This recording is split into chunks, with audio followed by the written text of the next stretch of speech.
क्योंकि जॉब में ऐसा है, जब तक आप काम करो तब तक आपका पैसा आता है। बिजनेस में आप उसको ऐसा रन कर सकते हो कि आपको काम ना भी करो तभी आपका पैसा उसमें चलता रहता है। दोस्तों आज मैं आपको ऐसे कमाल के फार्मर भाई से मिलाऊंगा जो इंग्लैंड में 5 साल बिता के आए, वापस अपने गांव में आए और यहाँ पर इन्होंने देसी मुर्गी पालन शुरू करा। दोस्तों काफ़ी अच्छी खासी कमाई थी इंग्लैंड में, लेकिन फिर भी वापस गाँव में आए, अपने यहाँ पर ज़मीन से जुड़े और साथ में आज ये देसी मुर्गी पालन करके अच्छा खासा प्रॉफिट भी कमा रहे हैं। दोस्तों कैसे आप देसी मुर्गी पालन शुरू कर सकते हैं पूरी बात करेंगे इस वीडियो के अंदर।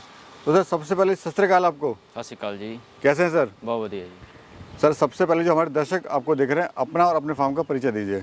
मेरा नाम मनप्रीत सिंह है और आप आज आए हो सेहतमंद एग्रो फार्म में, जो कि पटियाला पंजाब में है जी। मनप्रीत जी क्या सफ़र रहा आपका, थोड़ा बताइए, एजुकेशन के बारे में बताइए अपनी, और आपका जो इंग्लैंड का जो सफ़र था वो ही बताइए। एजुकेशन मैं 2010 में मेरी +2 की थी। उसके बाद मैंने ट्रैवल टूरिज़्म का मेरे पास डिप्लोमा लेने के लिए मैं वहाँ पे गया था अपना लंदन में। तो लगभग वहाँ 5 साल रहा। 5 साल के बाद 2016 एंड में यहाँ वापस आ गया था। उसके बाद 18 से मैंने ये पोल्ट्री का काम चालू किया ही। तो सर इंग्लैंड में मन नहीं लगा या अपने वापस अपने गांव आना था, अपने देश में आना था, वो क्या जज्बा था, क्या था? नहीं, मन तो चलो लगता है, पर इसमें थोड़ा सा ऐसा कि माइंड में था कि अगर खुद का कोई बिजनेस करें, हमारा खुद की यहाँ पे लैंड है तो यहाँ पे स्कोप है। क्योंकि जॉब में ऐसा है, जब तक आप काम करो तब तक आपका पैसा आता है। बिजनेस में आप उसको ऐसा रन कर सकते हो कि आपको काम ना भी करो तभी आपका पैसा उसमें चलता रहता है जी। सर ये हाथ में मैं क्या देख रहा हूँ आपकी बताइए। ये हमारा खुद का ब्रांड रजिस्टर्ड किया हुआ है, लगभग अभी 2-3 साल हो गए हैं। तो हम खुद की पैकिंग करके अपने अंडा ऐसे सेल करते हैं मार्केट में डायरेक्ट कस्टमर को। हम किसी डीलर वगैरह को नहीं देते। ये भी जो भी हमारा सारा माल है खुद हमारा फार्म आउटलेट से सेल हो जाता है, जहाँ हम खुद घर पे डिलीवर करते हैं आसपास एरिया में। आई सर फार्म भी देखते हैं आपका। बाकी सर अभी मैं देख रहा हूँ जैसे सुबह का टाइम है, तो ये फार्म पे चल क्या रहा है सर? ये अभी ये सुबह का टाइम है, गर्मी टाइम है, तो बर्ड को अभी बाहर निकाल देते हैं कि गर्मी में दिन में तो बाहर नहीं निकलता है ना। हाँ जी। तो अभी बाहर निकाल देते हैं। तो जिसको जो भी करना है, घूमना है, हरा चारा खाना है, या जैसे ये देखिए अभी ये इसको डस्ट बाथ बोलते हैं, मिट्टी में जो मुर्गी लेट रही है जी, तो ये अपने शरीर की सफाई कर रही है। ये भी एक इनका नेचुरल बिहेवियर होता है। तो इससे इनको जो चिच्चड़ पिस्सू वगैरह कुछ नहीं पड़ते ही। अच्छा यहाँ पे देखिए सर का सामने घर है वो, और यहीं पर सर के खेत हैं और यहीं पर ही फार्म है। तो चलिए पूरी इन्फॉर्मेशन लेंगे सर से, डिटेल में बात करेंगे इस बारे में आज हम। तो सर ये बताइए कितनी बर्ड से शुरुआत करी थी आपने और कब करी थी? बर्ड हमने 2017 से स्टार्ट किया था, बहुत ही छोटे लेवल से, एज अ बैकयार्ड हमने स्टार्ट किया सिर्फ 100 बर्ड से। उसके बाद धीरे धीरे एक्सपीरियंस आता गया और डिमांड बढ़ती गई। तो आज फिर हमने 2019 में मैंने अपना कमर्शियल सेट ये डाला था। तो अभी हम लगभग 2,500-3 हज़ार बर्ड की फार्मिंग करते हैं। तो अभी जैसे मैं देख रहा हूँ सर ये हरा घास भी आप इनको खिला रहे हैं? जी जी जी। और साथ में दाना वगैरह जो आप खिलाते हैं जी। तो इससे क्या बेनिफिट होता है सर? जैसे ये जो हरा चारा है ना, इसमें जैसे अभी गर्मी का टाइम है तो इसमें बहुत सारे विटामिन्स होते हैं और इसमें तो इसकी वजह से बर्ड को स्ट्रेस नहीं आता है। और इसमें कैरोटीनॉइड होते हैं, इससे अंडे की जो क्वालिटी है ना वो भी बहुत अच्छी बनती है। और थोड़ा बहुत 5-6% जो अंडे की हम फीड कॉस्ट है वो भी कम हो जाती है इससे। तो ये जो बर्ड है सर बेसिकली इसका कौन सी ब्रीड है ये बताइए पहले। ये हमारे पास अभी 2 ब्रीड है जो आप देख रहे हो, एक RIR है, एक ब्लैक एस्ट्रोलॉप है इसमें। ये तो इस ब्रीड का क्या फ़ायदा है, क्यों ये बेटर है ये आपकी दोनों नज़र में? अंडे के लिए पाली जाती हैं। हाँ जी। हाँ, हमने ब्लैक एस्ट्रोलॉप पिछले साल ही डाला था, उससे पहले हम RIR पे काम कर रहे थे काफ़ी लंबे टाइम से। तो एक तो इसका ये है, एक से मोर्टेलिटी कम है और अंडे की कैपेसिटी बहुत अच्छी है। और जब ये अंडे पे आ जाती है मुर्गी तो दाना भी कम लेती है दूसरी ब्रीड से ही। कितना अंडा देती है सर ये? लगभग हमारे पिछले साल हमारे पास 70-75% प्रोडक्शन आई है, लगभग 260-70 अंडे पर बर्ड ने दिए देती है। जी जी। सर अगर बात करें बाकी जो बर्ड है उनसे से कड़कनाथ आजकल काफ़ी क्रेज़ है, कड़कनाथ का भी है, लेकिन ये जो बर्ड है ये बाकियों से अलग है। जी जी जी। उसका सब हर ब्रीड का अपनी अपनी एक स्पेसिफिक होती है। कुछ बर्ड ज़्यादा अंडे के लिए होता है, कुछ मीट के लिए होता है। तो जैसा आपका बिजनेस मॉडल है आप उसके हिसाब से चयन करना चाहिए। और यहाँ पे सर अपनी ज़मीन कितनी है? लगभग यहाँ पे अभी 4.5 एकड़ के आसपास हमारी ज़मीन है। वो सामने आपका घर है? जी जी जी। यहीं आपका ऑफिस हो गया, वहाँ से निकलो और सीधे यहाँ पे फार्म पे पहुँच जाओ। जी जी जी। और कितने एरिया में आपने पूरा फार्म बनाया हुआ है सर ये? लगभग ये जो हमारा फार्म है ये 1500 स्क्वायर फीट एरिया है और लगभग डबल इससे हमारा ये फ्री रेंज का है। बाकी हमारा 2 अलग से ब्रूडिंग रूम है, वो अलग से हैं। अच्छा सर लोग कहते हैं देसी मुर्गी पालन में फ़ायदा नहीं होता है, जी जी।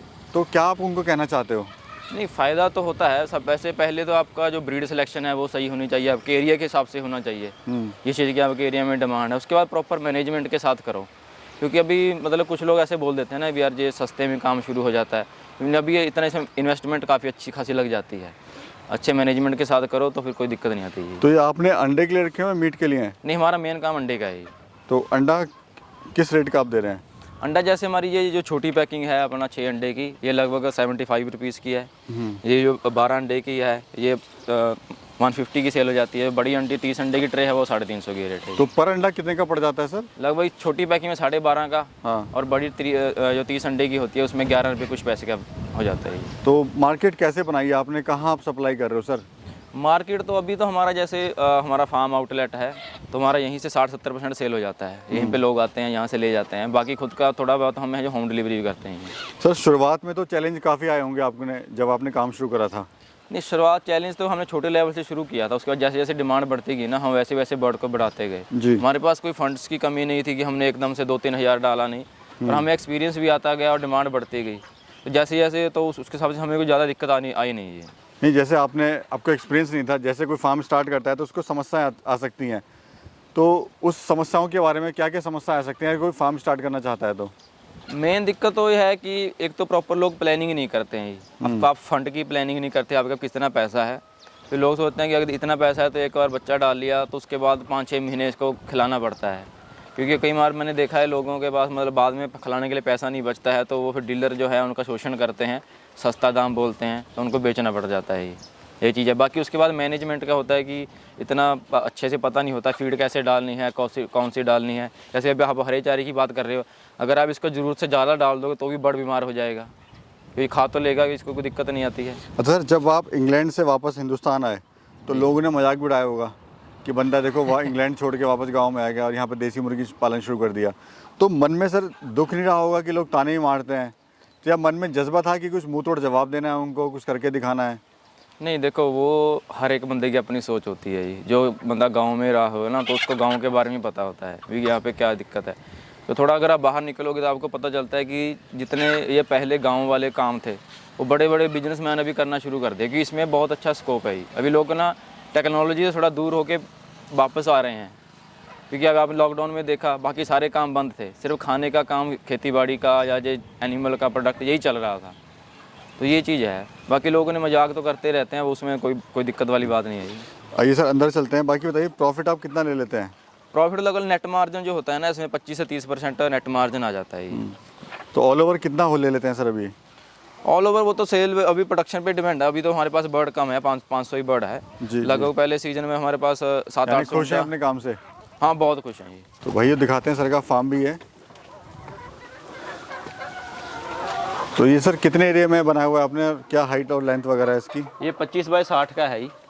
और हाइट सेंटर में से इसकी 10 फीट है और साइड में 8 फीट है इसकी। अच्छा, और ये फीड में क्या खिला रहे हैं आप इनको? बाहर तो हरा चारा दे ही रहे हैं। हाँ, फीड हम खुद का बनाते हैं जी। एक प्रॉपर फीड है इसमें, जैसे मक्का है, सोयाबीन है, सरसों की खली है। बाकी कैल्शियम के लिए पाउडर डाला जाता है, ग्रिटस्टोन है। और देख रहा हूँ सर यहाँ पे आपने जो है नीचे वो डाला हुआ है, आपने बुरादा टाइप कुछ डाला हुआ है। ये चावल की भूसा है ये। तो इससे क्या होता है सर? ये अभी जैसे सर्दी में हमने डाला था, अभी इसका साफ़ करने का टाइम आ गया, अभी खेत हमारे खाली हो गए हैं। तो इससे एक तो ठंड नहीं लगती है, और दूसरी बात जो भी वो बीट वगैरह करते हैं इसमें मिक्स हो जाते हैं, तो नीचे सूखा रहता है ये। यहाँ पे सर मुर्गियाँ जो अंडा है ऊपर बैठ के देती हैं। जी जी जी। दिखाइए, एक अंडा आया हुआ है ताज़ी ताज़ी।